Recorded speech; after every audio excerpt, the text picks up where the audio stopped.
इसमें एक triangular veg है जिसका स्लोपिंग साइड हॉरिजॉन्टल से थीटा डिग्री पे इंक्लाइंड है, और इस स्लोपिंग साइड में या स्लोपिंग सरफेस में 2m का मास का एक ब्लॉक रखा हुआ है। दिस ब्लॉक इज m1, और ये देख सकते हो स्ट्रिंग नंबर 1 से कनेक्टेड है जो फिक्स पुली से पास हो रही है। Fix pulley is connected with the ways, और इसका सेकेंड एंड इस मूवेबल पुली के सेंटर से कनेक्टेड है। You can observe another string which is passing through this movable pulley, और इस स्ट्रिंग का एक एंड फिक्स है, दूसरा एक ब्लॉक m2 जिसका मास m है उससे कनेक्टेड है। और यहाँ पे भी हमें एक्सेलेरेशन कैलकुलेट करना है m1 और m2 के। अब हम यहाँ पे भी कह सकते हैं इसका एक्सेलेरेशन और इसका एक्सेलेरेशन सेम नहीं होगा। अगर सेम नहीं होगा तो हमें कंस्ट्रेंट इक्वेशन लिखना होगा। अब हम लोग डायरेक्ट चलते हैं सबसे पहले कंस्ट्रेंट इक्वेशन लिखने में। कंस्ट्रेंट इक्वेशन के लिए सबसे पहले कुछ असाइन कर दें। ये m1 था और ये m2, इसका एक्सेलेरेशन a1, इसका एक्सेलेरेशन a2 ले लेते हैं। ओके, अब कुछ पॉइंट यहाँ पे देखें। इस स्ट्रिंग में सिचुएटेड हर पॉइंट का एक्सेलेरेशन होगा a1। ये स्ट्रिंग सेम है, पास हो रही है फिक्स पुली से, तो इस स्ट्रिंग में सिचुएटेड हर पॉइंट का एक्सेलेरेशन भी a1 होगा, लेकिन यहाँ एक्सेलेरेशन होगा डाउनवर्ड।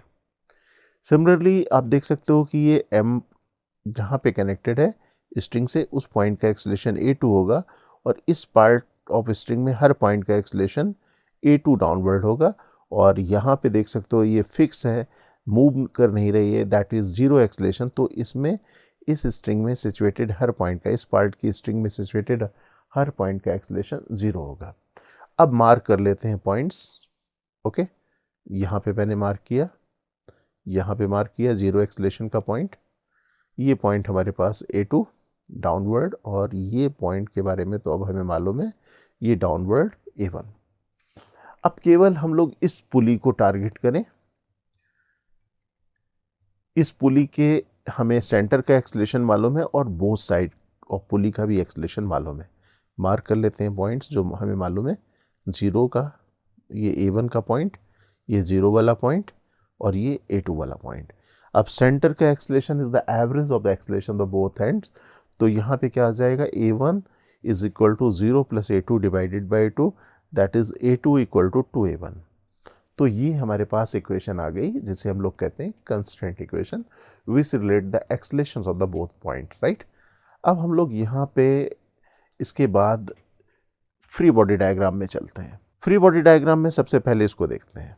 ओके, इस पे फोर्सेस लगने वाले हैं, एक तो weight mg downward, tension t upward, और इसका एक्सेलेरेशन सपोज मैंने वहाँ पे लिया था, कितना लिया था, a2, तो यहाँ पे भी मैं लिख देता हूँ a2 डाउनवर्ड। अब इस पुली में आप देख सकते हो इस पार्ट ऑफ द स्ट्रिंग में टेंशन t होगा, तो यहाँ पे टेंशन ट्वाइस t होगा, लेकिन अलग ड्रॉ कर देते हैं free body diagram. This is t and this should be twice t। अब इस पूरी स्ट्रिंग में टेंशन ट्वाइस t होगा बिकॉज आइडियल स्ट्रिंग के केस में टेंशन इज यूनिफॉर्म, तो यहाँ पे ट्वाइस t होगा। इसका फ्री बॉडी डायग्राम ड्रॉ करेंगे हम लोग। ये इंक्लाइन प्लेन में रखा हुआ है, तो हमें मालूम है इंक्लाइन प्लेन में we need to analyse parallel to the incline plane and perpendicular to the incline plane, but we need not to analyse direction perpendicular to the incline plane because we don't have any motion perpendicular to the incline plane, right.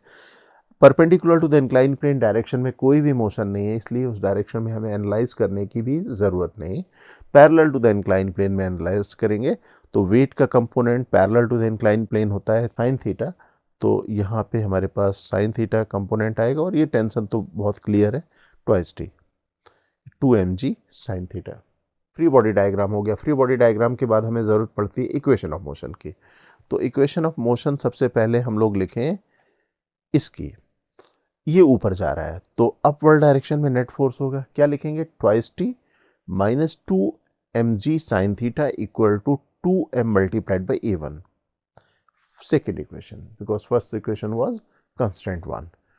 अब इसकी equation of motion लिखते हैं, it is moving in the downward direction, तो net force downward direction में होगा, तो यहाँ क्या लिखेंगे, mg minus t that is equal to m multiplied by a2,